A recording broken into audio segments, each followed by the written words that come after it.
Viewers Siragadikka ஆசை new promo Vijaya இருந்துட்டு ரோகிணி சீக்கிரமா ஒரு நல்ல விஷயம் சொல்லு பார்த்தல அத்தை எதிர்பார்த்துக்கிட்டு இருக்காங்க. இப்படியே நீ நல்ல விஷயம் சொல்லாத இருந்தான்னு வச்சுக்கோங்க, கண்டிப்பா மீனா கர்ப்பமாயிடுவா. அப்புறம் நம்ம நினைச்சதெல்லாம் அந்த மீனாக்கு போயிடும். ஆன்ட்டி குழந்தை பெற்றுக்கிறதுன்னு ஈஸியா ஆன்ட்டின்றாங்க.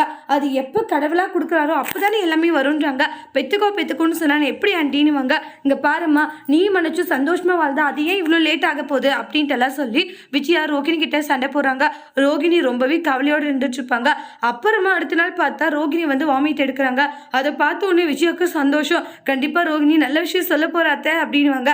பாட்டியுமே ரொம்ப ஹாப்பி ஆகுறாங்க. பாட்டி கையை பிடிச்சி பார்க்குறாங்க. பிடிச்சி பார்த்து ரோகிணி நீ கர்ப்பமாதாமா இருக்கா அப்படின்ற மாதிரி சொல்லுவாங்க. கேட்ட உடனே பயங்கர ஹாப்பி எல்லாருமே. ஆனால் ரோகிணி எப்படி இது நடக்க சான்ஸே இல்லையா அப்படின்ற மாதிரி ரோகிணி ஒரு பக்கம் பயங்கர யோசனை இருக்காங்க. ஏன்னா மனோஜும் நானும் சந்தோஷமா இன்னும் வாழவே இல்லை, அதுக்குள்ளே எப்படி இப்படி அப்படின்ற மாதிரி எல்லாம் பல கற்பனைகள் இருக்காங்க. இப்போ இந்த குழந்தைய பெற்றுக்கிட்டு என்ன, அப்புறம் கிருஷி என்ன ஆகுவா, அவனுடைய நிலைமை என்ன ஆகுறது அப்படின்ட்டுலாம் அதை பற்றி யோசிக்க ஆரம்பிக்கிறாங்க.